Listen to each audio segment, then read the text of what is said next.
할렐루야. 주 예수 그리스도 이름으로 하나님 말씀 증거하겠습니다. 마태복음 9장 27절에서 31절 말씀을 읽겠습니다. 마태복음 9장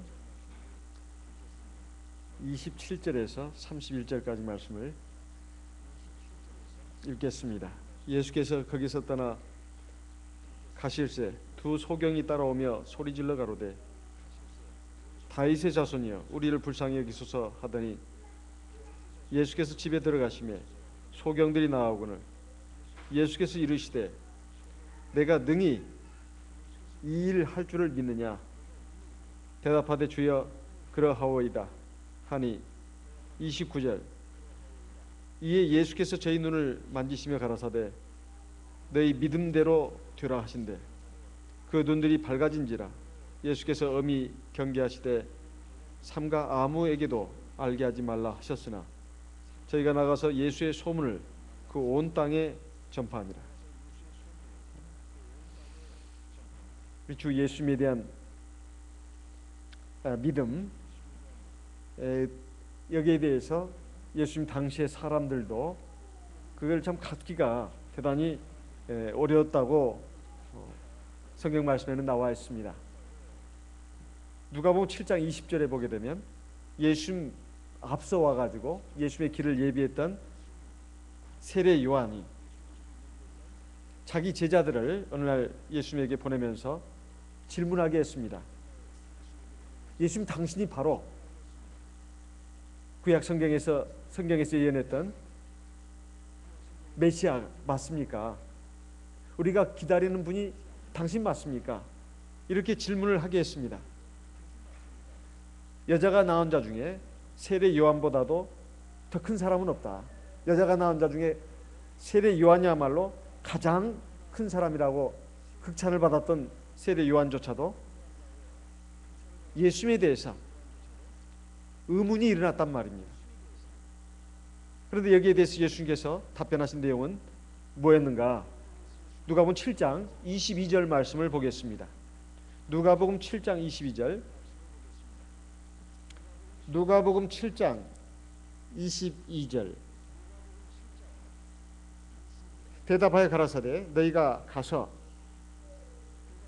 21절부터 보겠습니다. 21절 마침 그 시에 예수께서 질병과 고통과 및 악기 들린 자를 많이 고치시며 또 많은 소경을 보게 하신지라. 22절 대답하여 가라사대 너희가 가서 보고 들은 것을 요한에게 고하되 소경이 보며 안전뱅이가 걸으며 문둥이가 깨끗함을 받으며 귀머거리가 들으며 죽은 자가 살아나며 가난한 자에게 복음이 전파된다 하라.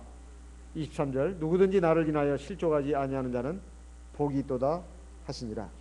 세례 요한이 예수님에 대해서 이런 의문을 갖게 된 것은 자기가 믿음으로 살아도 사람들이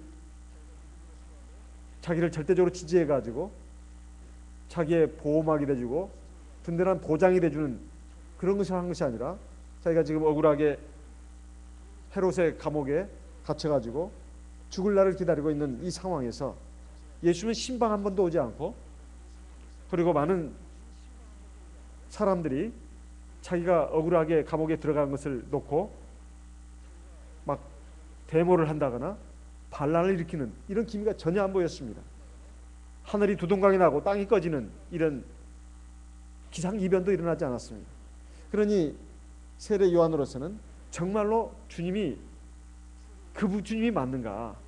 어찌 이 세상은 이렇게 부조리하고 악하고 자기는 이렇게 하나님의 선지자로서 하나님의 사람으로서 의를 부르짖고 신앙의 길로 지금 자기 모든 것을 다 바치며 살아왔는데 어떻게 이렇게 불합리하고 부조리하고 악한 일이 자기에게 일어날 수 있는가?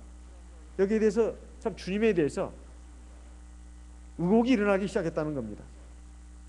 분명히 자기가 세례를 베풀 때 하늘이 열리고 성령이 비둘기같이 내려오는 것도 보았고 그리고 하늘에서 음성이 나서 이는 내 사랑하는 아들이요 내 기뻐하는 자라고 하신 말씀도 들었다 이 말입니다.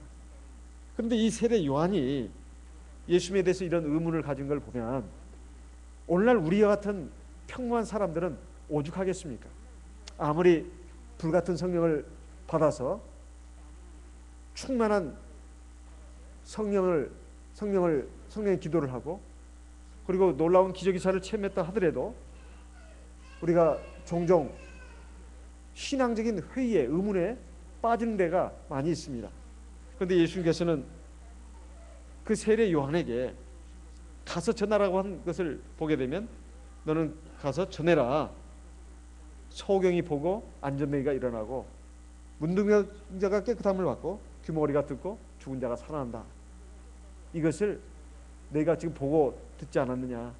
가서 전해라. 이렇게 말씀했습니다. 오늘에 나오는 말씀은 바로 이 소경을 고치는 그런 하나의 주님의 기적이사가 되겠습니다. 유대인들은 수천 년 역사를 통해서 메시아를 기다려왔습니다. 그들이 다윗 솔로몬 때 찬란한 왕국을 건설하고 그 영화를 구가할 때가 있었습니다마는 대체로 이민족의 지배를 받았습니다. 바벨론이라든가 그리고 페르시아 그리고 아수르 이런 지배 침탈을 당하면서 나라를 잃고 오랫동안 포로 생활을 하다가 겨우 자기 나라로 돌아왔는데 이제 또 로마의 지배를 받는 이 상황이 됐다 이 말이에요. 도대체 하나님의 섭리라고 하기에는 자기들의 신세가 너무나 초라했습니다. 민족적으로 그랬고 또 개개인의 삶을 보게 되면 특정한 소수의 몇 사람을 빼놓고서는 아주 고통스럽고 힘겨운 삶을 살아가고 있었다 이 말이에요. 그래서 그들은 여러 선지자를 통해서 예언한 바와 같이 다윗의 자손으로서 왕이 올 것이다. 그 왕은 우리를 고통과 절망에서 건지고 참된 자유와 평안과 번영을 줄 것이다. 이런 약속을 그들은 믿고 희망을 품고 살아왔습니다. 그런데 바로 그분이라고 생각되는 분이 이제 이스라엘 땅에 왔을 때 많은 사람들이 환호하고 따랐습니다마는 그분을 적대하고 그분에 대해서 의혹을 갖는 사람들도 그 못지않게 많았습니다. 그런데 여기 오늘 나오는 소경들을 보게 되면 비록 앞을 보지는 못하는 사람들이었지만은 주 예수님에 대해서 확실한 신앙을 갖고 있었습니다. 그래서 이제 자기가 있는 곳을 예수님께서 지나가신다는 그 소식을 들었을 때 사람들의 이제 알려줌을 받고 그랬는지는 몰라도 두 소경이 예수님을 따라오면서 소리 지르면서 외쳤습니다. 다윗의 자손이여 우리를 불쌍히 여기소서. 다윗의 자손이여 이 말은 선자들을 통해서 주신 하나님의 말씀을 그대로 믿었다는 것입니다. 그대로 믿었다는 거예요. 그리고 자기들을 불쌍히 여겨달라는 겁니다. 여기는 두 소경이 나오는데요. 당시에 이스라엘 지역뿐만 아니라 그 다음에 그리스로 해가지고 지중해 해안 지역은 햇볕이 워낙 강하고 그리고 석이 많아서 그것이 바람에 날리면서 사람들이 막 눈에 많이 들어간다고 합니다. 그래서 그렇게 눈병 환자가 많았고 또 안 못 보는 소경들이 많았다고 하는 기록이 있습니다. 어쨌든 앞을 못 본다고 하는 것은 참 큰 불행이라고 할 수 있습니다. 우리 교회 안에도 앞을 못 보시는 그런 분이 계시는데요. 사실 그 형제에 대한 간증을 제가 여러 교회에서 했었습니다. 그런데 저도 하나님의 말씀을 전하는 종이지만은 소경이 눈뜬 이것에 대한 말씀이 나오면 제가 심호하는 교회에서는 그걸 못했습니다. 혹시라도 마음에 서글픔이 올까봐 믿음을 넣어주고 어떤 힘을 넣어줘야 되고 용기를 줘야 되는데 이 말씀이 자칫 잘못하면 나를 초라하게 하고 비참하게 하는 말씀이 안 될까 싶어서 말씀을 증거를 못했습니다. 근데 여기서는 이제 해도 되겠네요. 그렇지만 또 제가 상황에 따라서는 어떤 말씀도 증거를 못하는 경우도 있습니다. 이제 시간을 두고 그 상황이 지나가고 나서 좀 한참 시간이 흐른 후에야 말씀을 증거하는 이제 그런 경우가 종종 있습니다. 어쨌든 오늘 말씀을 보게 되면 정말 앞을 못 본다고 하는 것이 당해보지 않은 사람들은 참 모릅니다. 이 두 사람들이 지나온 일생이 얼마나 힘들었을 것인가, 얼마나 비참한 것이었을까, 그리고 사람다운 행복과 기쁨을 누리지 못하면서 살아온 삶이었을까. 이것은 뭐 우리가 많이 들어서 알고 있습니다. 그런데 이 소경들이 자기들을 불쌍히 여겨달라고 주님에 대해서 막 부르짖었습니다. 주님은 사랑의 하나님이시니까 그동안 많은 병자도 고치시고 죽은 자도 살리시고 하신 주님께서 그걸 외면하실 리가 없습니다. 그런데 그 소경들이 따라오면서 소리 지르고 따라오는데도 주님은 모른 체하고 집 안으로 들어가셨습니다. 28절에 그 말씀이 있습니다. 예수께서 집에 들어가시며 소경들이 거기까지 나왔습니다. 예수님께서 거기에서 물으셨습니다. 너희들은 정말로 내가 다윗의 자손이라고 믿느냐? 이렇게 물으신 것이 아니었습니다. 너희들은 내가 능히 이 일을 할 줄을 믿느냐? 왜 밖에서 두 소경들이 예수님에 대해서 소리 지르면서 다윗의 자손이여 우리를 불쌍히 여겨 주십시오. 우리를 구원해 주십시오. 우리 눈을 좀 뜨게 해 주십시오. 사실은 이런 마음으로 그렇게 외쳤는데 왜 그때는 외면하시고 집 안으로까지 들어가셨냐 이 말이에요. 그것은 이 소경들이 정말로 믿음을 갖고 있는가? 정말로 주님이 구원의 주님이신가? 능력의 주님이신가? 인생을 죽음과 고통에서 건져내실 분인가? 거기에 대한 믿음이 있는지 없는지를 시험하기 위함이었습니다. 그들은 포기하지 않았습니다. 주님이 집 안으로 들어가시는데 같이 따라 들어갔습니다. 뿐만 아니라 예수님께서 그렇게 하신 데는 사실 이들의 개별적인 믿음을 묻고자 하심입니다. 밖에서는 사람들이 막 있으니까 소리 지를 수도 있습니다. 정말로 주님 저희들을 불쌍히 여겨주십시오 이런 그런 소원보다는 뭔가 자기들이 하도 답답하니까 괴로우니까 힘들어서 그 자기들의 고통을 하소연하는 이런 푸념으로 그칠 수도 있습니다. 그러나 이들은 정말로 믿음을 갖고 있었습니다. 많은 사람들 속에서 정말로 이들은 믿음을 갖고 있는 사람들이었습니다. 비록 앞을 보지는 못했지만 주 예수님에 대한 믿음을 가졌습니다. 그래서 집 안까지 따라 들어온 겁니다. 그래서 거기서 주님이 물었던 겁니다. 너희들은 정말로 내가 주 다윗의 자손인 줄 믿느냐? 이렇게 묻지 않았습니다. 너희들은 내가 능히 이 일을 할 줄을 믿느냐? 이렇게 물었습니다. 이제 그 신앙을 확인하는 겁니다. 아니 이렇게 두 소경들이 뭐가 아쉬워서 주님을 따라왔겠습니까? 분명히 주 다윗의 자손이여 우리를 불쌍히 해달라고 했다면 자기들 눈을 띄워달라는 거 아니겠습니까? 눈을 띄워준다는 것에 대한 믿음이 있기 때문에 온 거 아니겠냐 이 말이에요. 그런데도 주님은 그 소경들에게 너희들 정말 믿음을 갖고 있느냐? 이걸 물으신 겁니다. 개인적인 신앙을 확인한 겁니다. 그러니까 소경들은 주여 그렇습니다. 주께서 능히 우리 눈을 뜨게 하실 줄 믿습니다. 이렇게 말했던 것입니다. 그런데 예수님께서 여기서 질문하신 내용이 참 특이합니다. 너희가 정말 나를 다윗의 자손으로 생각하느냐? 이렇게 묻지 않았습니다. 내가 능히 이 일을 할 줄을 믿느냐? 내가 능히 이 일을 할 줄을 믿느냐? 이렇게 물었습니다. 사실 이 두 가지는 같은 겁니다. 주님이 다윗의 자손이라는 이 사실, 그리고 주님이 소경의 눈을 뜰 수 있다는 이것은 사실 같은 겁니다. 왜 그럴까요? 사실 소경의 눈을 띄워줄 수 있는 분은 다윗의 자손으로 오시는 이 구주밖에 없습니다. 그러니까 다윗의 자손임을 믿느냐 이 말하고 내가 능히 내 눈을 띄워줄 줄을 믿느냐 이 말하고는 틀린 말이 아닙니다. 같은 말입니다. 그런데도 예수님은 왜 이렇게 질문했을까요? 예수님이 다윗의 자손으로 오셨다고 하는 것, 예수님이 구주라고 하는 것을 아는 것으로 충분하지 않습니다. 내 구체적인 현실에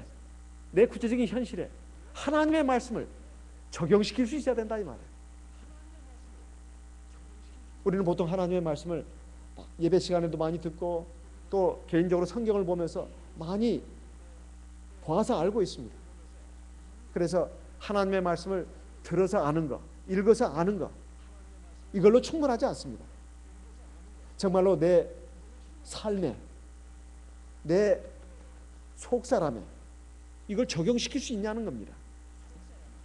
예수님이 다윗의 자손이라고 하는 사실, 예수님이 메시아, 즉 구주라고 하는 사실, 이거하고 지금 그 예수님이 나의 눈을 뜨게 할 수 있는가, 이건 상당한 차이가 있습니다. 사실 내가 예수님이 참된 구주라고 하는 거, 참 하나님이라고 하는 거 우리 다 알고 있습니다. 그런데 그 하나님이 내 현실의 삶을 주관하시고 내 현실의 모든 고통과 그리고 절망스러운 일, 불가능해 보이는 일들도 해결할 수 있는 분이니까 그걸 믿는 거, 이거는 상당한 차이가 있다 이 말이에요. 우리가 예배 시간에 설교 말씀을 듣는 거하고 그 설교를 구체적으로 나에게 하시는 말씀으로 받아들이는 거하고는 차이가 있습니다. 왜냐하면 예배 시간에 하나님 말씀을 들어도 뭐 틀린 말씀을 하는 건 아니잖아. 다 맞는 말씀이야. 좋은 말씀이야. 이렇게 그 객관적 그 지당하신 말씀이라고. 그 객관적인 자세로 듣는 경우가 굉장히 많습니다. 하나님 말씀을 들어도 그 지당한 말씀이라고, 객관적인 말씀이라고. 왜 목자님은 이렇게 지당한 말씀을 저렇게 힘있게 말씀하시는지 모르겠다고. 이렇게 생각할 수도 있다. 너무나 당연한 말을 힘있게 말한다 이거. 당연한 말을 힘있게 말하는 거니까 그 지당한 말 동의한다 이거죠. 동의한다는 말. 그렇지만은 실제로 내 삶에 적용을 시키고 있냐는 별개의 문제입니다. 별개의 문제예요. 하나님의 말씀이 정말로 어떤 객관적인 말씀, 지당한 말씀으로, 당연한 말씀으로 끝나지 않고 나에게 주는 말씀으로 우리가 들을 때 그렇게 들려올 때가 있습니다. 그때는 내가 내 무능력을 깨닫고 내 한계를 깨닫고 내 부족함을 아주 절실하게 깨달았을 때입니다. 내가 내 힘으로는 나를 어떻게 할 수도 없고, 내가 이 고통과 절망의 그 구렁텅이에서 빠져나올 수도 없고, 정말 하나님이 아니고서는 나를 붙들어 줄 수가 없고, 나를 바로 세울 수가 없고, 나를 이 고통과 이 절망의 나락에서 건져낼 수가 없다. 어떤 한계 상황에 부딪혔을 때 비로소 하나님의 말씀이 나에게 생생하게 들린다 이 말이에요. 그 전까지는 감상하는 말씀입니다. 좋은 말씀입니다. 아유, 지당한 말씀이죠. 뭐 틀린 말씀 했겠어요? 그렇지만 그 말씀하고 나하고 별 관계가 없습니다. 그러니 그 말씀은 나에게 능력으로 나타나지 않는다 이 말이에요. 하나님의 말씀이 나에게 능력으로 나타나려면 그 말씀이 나에게 적용이 돼야 합니다. 그래서 예수님께서 소경에게 너희가 내가 다윗의 자손인 줄 생각하느냐? 아느냐? 이렇게 묻지 않았습니다. 내가 능히 너희들의 눈을 띄워줄 수 있는 것을 믿느냐? 이렇게 말했습니다. 생각해 보십시오. 예수님이 다윗의 자손이라는 걸 아는 거, 그걸 고백하는 거, 이거 쉬운 일입니다. 이거 쉬운 일이에요. 제가 하나님 믿습니다. 그리고 예수님이 바로 참구주인 걸 믿습니다. 이렇게 말하는 거, 생각하는 건 아주 쉬운 일입니다. 하지만 그 주님이 성령으로 지금 나와 함께 하시고 하나님 말씀대로, 그리고 내가 주의 성령을 의지해서 믿음으로 기도할 때 하나님께서 내 기도를 들으시고 나를 완전한 가운데로 이끌어 가신다, 가장 좋은 선으로 이끄신다고 하는 것을 믿냐 이 말이에요. 그런 믿음이 있다면 정말로 그렇게 기도합니다. 그렇게 기도한다 이 말이에요. 그리고 기도하고 나서 걱정이 없습니다. 걱정이 없어요.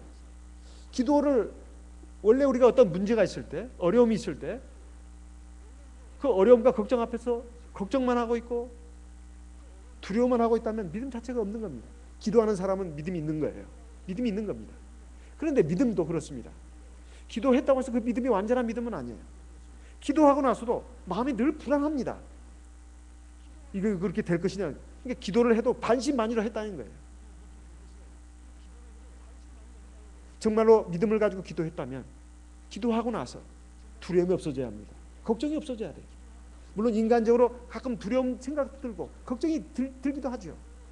그러나 주님을 정말 믿고 주님께 맡기고 주님이 잘 인도하실 것을 온전히 믿고 기도했다면 사실 두려움과 걱정은 사라져야 합니다. 두려움과 걱정이 있는 것은 아직 하나님을 다 믿지 못하기 때문에 그렇습니다. 하나님의 섭리를 믿지 못하고 하나님의 역사하심을 믿지 못하는 거예요. 그러니까 두려워하고 걱정이 있는 겁니다. 우리가 세상을 살면서 두려움이 없어야 된다, 걱정이 없어야 된다, 그 말을 하는 게 아닙니다.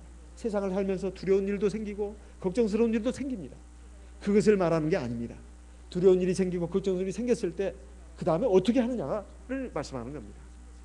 하나님의 말씀을 들어야 합니다. 보아야 합니다. 그리고 하나님 말씀을 통해서 내가 믿음을 가지고 그 말씀을 의지해서 내 안에 주신 성령을 의지해 가지고 기도해야 합니다. 그러면 하나님의 성령이 나에게 힘을 주십니다. 그리고 내가 너와 함께한다. 걱정하지 마라. 그리고 그런 믿음도 주시고, 그런 기도하고 나면 마음이 아주 편안해집니다.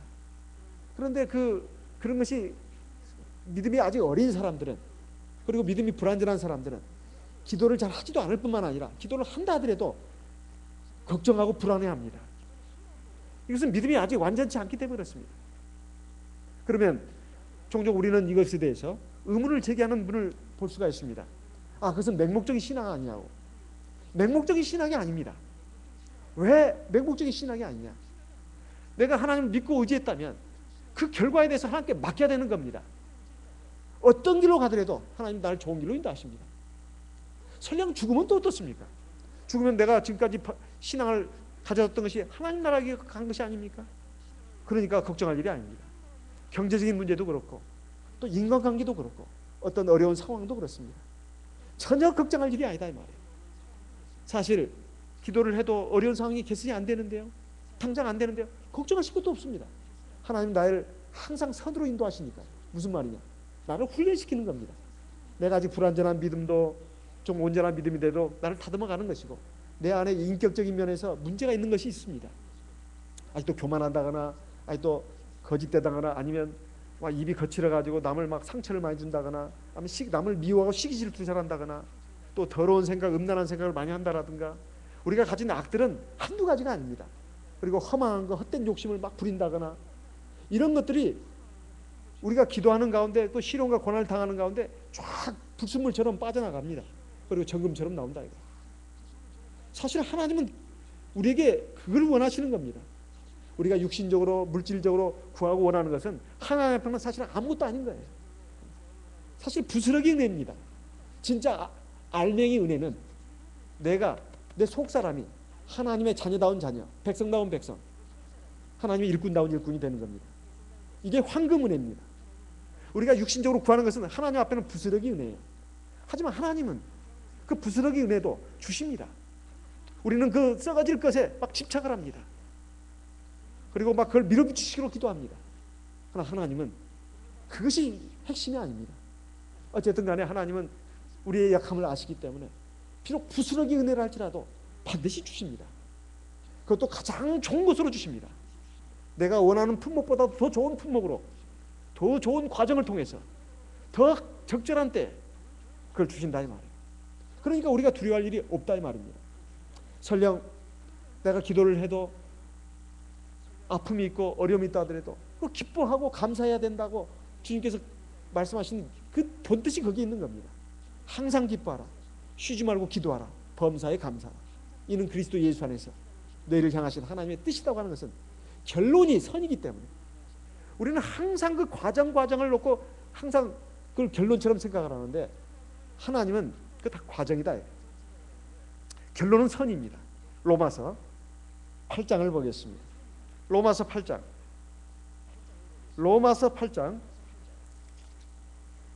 28절 27절 28절 같이 읽어보겠습니다. 로마서 8장 27절 28절 같이 읽겠습니다. 마음을 감찰하신 이가 성령의 생각을 아시나니 이는 성령이 하나님의 뜻대로 성도를 위하여 간구하심이니라. 28절 우리가 알거니와 하나님을 사랑하는 자 곧 그 뜻대로 부르심을 입은 자들에게는 모든 것이 합력하여 선을 이루느니라. 그 결론에 가서 뭐가 있냐? 선이 기다리고 있다 이거예요. 선이라고 하는 것은 가장 완전한 하나님의 은혜, 축복이 기다리고 있다는 겁니다. 그러니까 우리가 고통과 어려움을 당할 때 반드시 기도를 해야 되고, 기도를 하면서 두려워해서는 안 됩니다. 기도를 하고 나서도 막 걱정하고 근심해서는 안 된다 이 말이에요.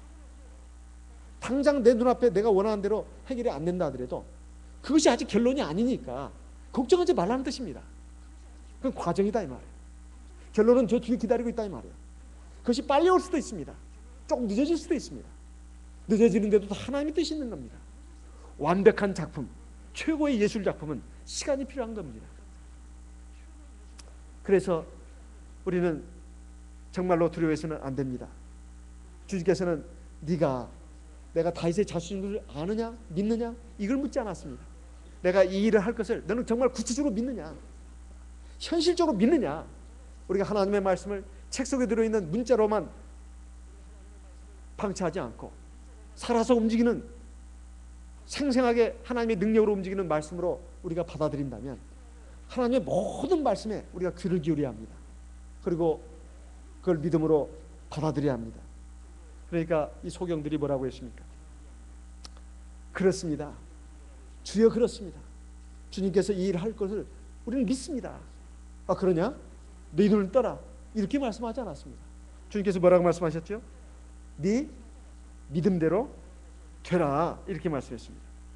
마태복음 19장 29절 이에 예수께서 저희 눈을 만지시며 가라사대 너희 믿음대로 되라 하신대. 너희 믿음대로다. 주님께서 눈을 만지시면서 눈 떠라 이렇게 말하지 않았습니다. 너희 눈 떠라 이렇게 말하지 않았어요. 사실 주님이 전능하신 하나님이십니다. 예수님이 전능하신 하나님이세요. 그러니까 사람의 마음을 꿰뚫어 보십니다. 사람의 중심을 아십니다. 이 소경들이 그냥 이빨림으로 했는 것인지, 이빨림으로, 아니면 정말 속에서 믿음이 있어가지고 주여 믿습니다, 주님께서 저희들의 눈을 뜨게 할 걸 믿습니다, 이렇게 하는 것인지 그 동기를 모르시겠냐 이 말이에요. 주님은 전능하신 하나님이시기 때문에 사람의 속마음을 아십니다. 믿음으로 하는 말인지 아니면 그냥 거칠대로 하는 말인지 그걸 모르시겠냐 이 말이에요. 근데 주님은 뭐라고 했느냐? 너희 눈을 떠라 이렇게 말하지 않고 너희 믿음대로 되라 이렇게 말씀하셨습니다. 이건 왜 그렇게 하셨을까요? 오늘 우리가 하나님 앞에서 믿음 생활하고 있습니다. 우리 안에 성령이 있습니다. 전지전능하신 하나님의 영이 우리와 함께하고 있습니다.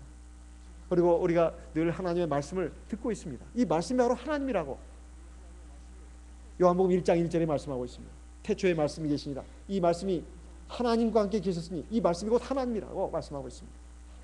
우리가 이 하나님의 말씀을 들을 때 믿음으로 듣는 것이 굉장히 중요합니다. 믿음으로 듣고 그 말씀을 내 안에, 내 삶에다가 적용을 시켜야 된다 이 말이에요.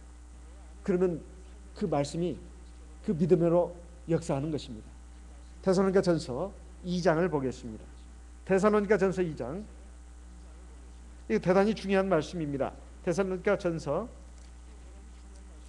2장 13절 같이 소리내서 읽어보겠습니다. 데살로니가 전서 2장 13절 같이 읽겠습니다. 이러므로 우리가 하나님께 쉬지 않고 감사함은 너희가 우리에게 들은 바 하나님의 말씀을 받을 때에 사람의 말로 아니하고 하나님의 말씀으로 받음이니 진실로 그러하다. 이 말씀이 또한 너희 믿는 자 속에서 역사하는 거예요. 하나님의 말씀이 믿는 자 속에서 역사한다고 했습니다. 하나님의 말씀이 믿는 자 속에서 역사한다고 했습니다. 하나님의 말씀이 믿음으로 역사한다는 뜻입니다. 하나님의 말씀 믿음으로 역사한다는 거예요. 예수님께서는 너희 눈을 떠라, 너희 병치료 받아라 이렇게 하지 않고 너희 믿음대로 되라, 네 믿음대로 되라 이렇게 말씀하셨습니다.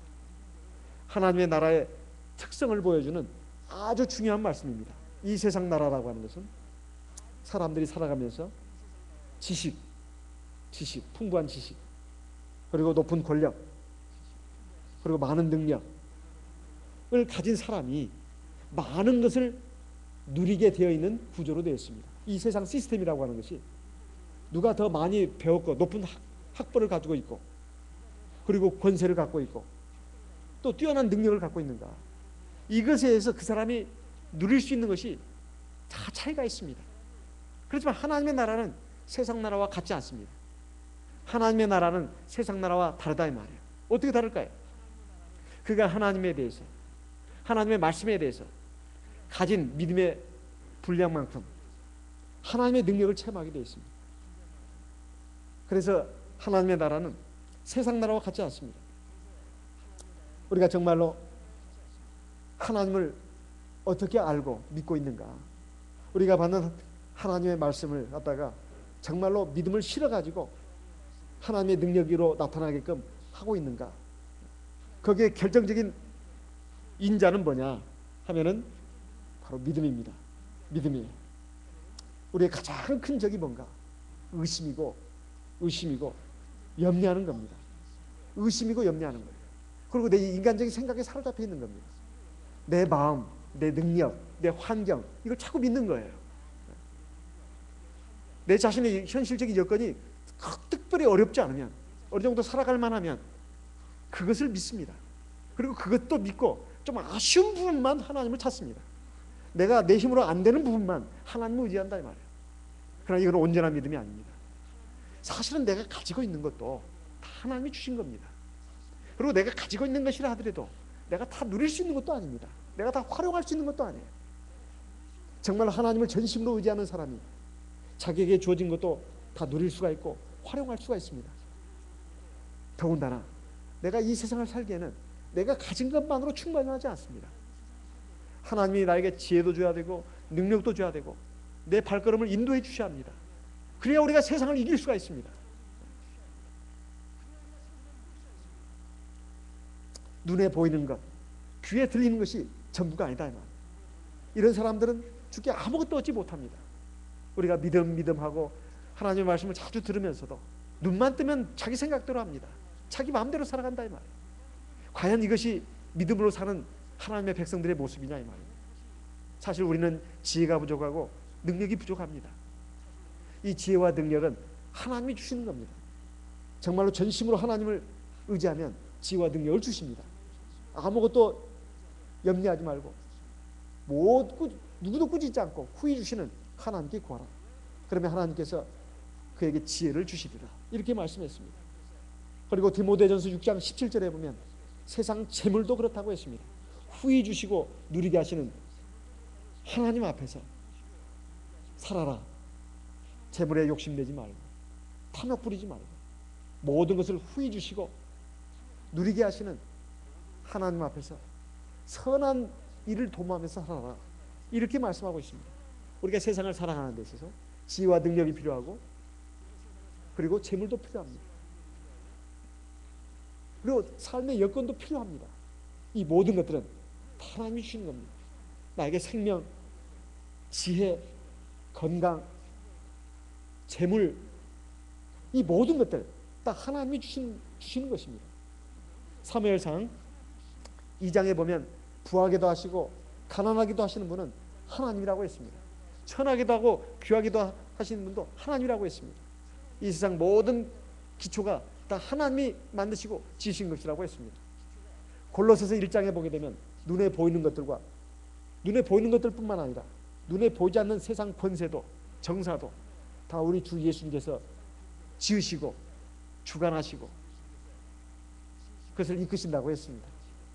그래서 우리 정말로 믿음을 가지고 하나님 앞에서 살아야 되겠습니다. 그래서 그 소경들은 눈들이 밝아졌습니다. 예수님께서 엄히 경계하셨습니다. 삼가 아무에게도 알게 하지 말아라. 그 이유가 뭘까요? 예수님이 단순히 육신상의 눈을 띄워주는 의사로만 알기를 원치 않았습니다. 예수는 전능하신 하나님이십니다. 우리가 그 주님을 성령으로 우리가 모시고 있습니다. 그 성령이 나와 함께 하십니다. 우리가 정말 믿음으로 사는가? 믿음으로 살지 않는가? 우리의 개인적인 신앙생활을 보면 알 수가 있습니다. 교회 안에서 여러 사람이 있을 때 이건 드러나지 않습니다. 혼자서 나도 하나님 앞에 기도하고 말씀도 보고 그 말씀이 살아서 움직이고 역사하는 것은 하나님 앞에서 1대1의 신앙의 모습입니다. 우리가 그러한 참된 신앙, 살아있는 신앙의 길로 나가야 되겠습니다. 그리고 세상 많은 사람들에게 바로 이 생명의 주님이 바로 우리 교회에 바로 또 나와 함께 한다는 것을 알려줘야 되겠습니다. 그런 생생한 하나님의 구원의 역사 그리고 권능의 역사가 저와 여러분의 삶에 더 뚜렷하게 나타나야 되겠습니다. 그렇게 해서 내 가정에 아직 믿음에 바로 서지 못한 우리 가족들 그리고 내 이웃들에게 이 생명의 주님을 전하고 또 우리가 가진 이 생명의 진리를 갖다가 힘있게 전하는 데 있어서 쓰임받는 하나님의 도구가 되어야 되겠습니다. 우리 다 같이 기도하겠습니다. 나와 내 가정을 위해서 기도하고 우리 교회 성도님들을 생각하면서 기도하겠습니다. 특별히 병 중에 계신 우리 성도님들을 위해서 기도하겠습니다. 내일 안식일 오전 예배, 오후 예배, 아동반 예배, 청년 학생 예배에도 우리 하나님의 은혜가 함께 하시도록 위해서 같이 기도하겠습니다. 다 함께 기도하겠습니다.